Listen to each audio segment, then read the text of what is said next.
So the 7th Pay Commission is here. The Union Cabinet yesterday cleared the recommendations of a 23% hike in the salaries of central government employees. We are here to tell you why is that a big deal. So Neeraj, what do you think is the biggest significance of the 7th Pay Commission? Why is it such a big deal? See, Charu, it's a very ecstatic moment for the people who are working in the central government.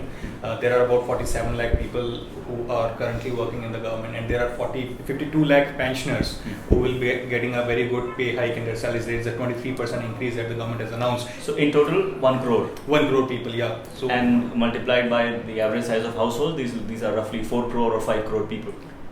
Yeah, exactly. Yeah. So these people will have more money in their hands at a time when salaries were not going up. So it will definitely give a boost to the economy. Certainly when a lot of people have money in their hands, so definitely it will give a boost to the economy. Yojit, what do you think? Is this the biggest significance that the economic activity will once again pick up? Nearly 4 crore, anywhere between 4 crore to 5 crore people will be buying more stuff. So is this the biggest significance? Well, that definitely is one of the biggest reasons why the government will be looking, or why the government did this, to give more cash into people's hands and hope that they spend that money. But will they spend the money? Will they not save more? I mean, even if they save more, it's fine. That is something that nobody is sure. You can't predict how people will behave with that money. That's one thing. Second, it's just, I mean, even going by your assumption, tops 5 crore people among 125 crore people. What happens to the 120 crores? Yeah. Are they going to get a commensurate raise? We may assume that the different state governments will also have to give a commensurate hike. If not 23%, then maybe something like, let's say 16, 17, 18% to their employees. A lot of this is done due to political pressures. We know that, because these government employees form a large vote bank.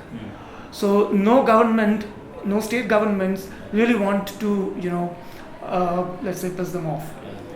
So can they afford that? Is also a question. Where will the states get the money from?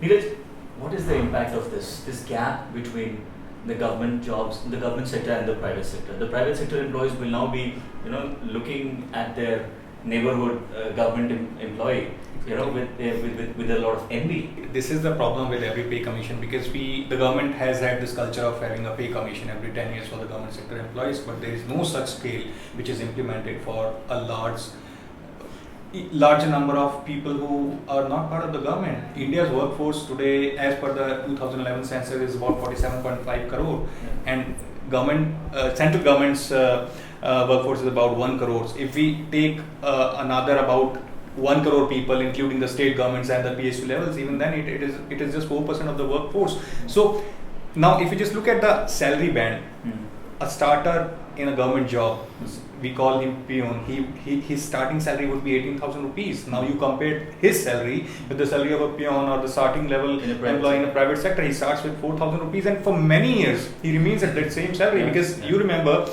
government sector employees, they get a DA allowance every year, which is twice every year. Yeah, and which has crossed 100% of their basic now. It's 20% or something. Exactly, and their salary hikes go up everywhere as per the inflation numbers, which is not the case for the private sector employees. So the government will have to understand that how to fill up this gap, which is just widening in the society. Jojit, how bad do you think is that a thing? If you look at a mind-blowing allowance that the central government will be giving as part of this 7th Pay Commission recommendations, it's an advance. It's a house building advance that used to be capped at the level of 7.50 lakh in the previous salary structure. Now it will be 25 lakh. 25 lakhs is in which, even in a city like Delhi, you can easily afford at least a 1 BHK, a basic level house. No doubt, it's a lot of money. I won't grudge it completely.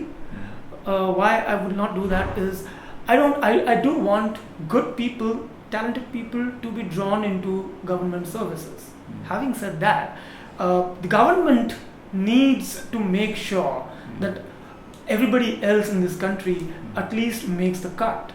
I mean, minimum wages not in, there are several places, several states, several sectors where minimum wages are not revised as quickly as they should be revised. Even when they are revised, they are not followed.